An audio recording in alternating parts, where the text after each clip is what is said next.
Vás má naprosto jasný plán, stačí jenom zvednout ruku, nemusíte nic říkat, že víte přesně, jak to dopadne. Aha. Hned jeden hráč.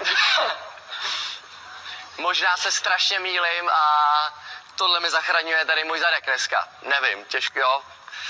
Pájo, v čem spočívá jasný plán? Ondřej, jak by řekla moje bývalá přítelkyně Jen, jsem frér. A To říkala Jen? co říká Jen? Jen říkala, že jsem frajer? Ne, já cituji, že jsem já frér. Jo, takhle. A jestě zajímají detaily. Já věřím, že prostě taktika je taková, že budu prvním pacifistou, kdo vyhraje Survivor. Vítej zpátky, Mikýři, co mi chce říct. V loňské řadě jsem se dostával do podobných situací, ale vítám to, děkuju.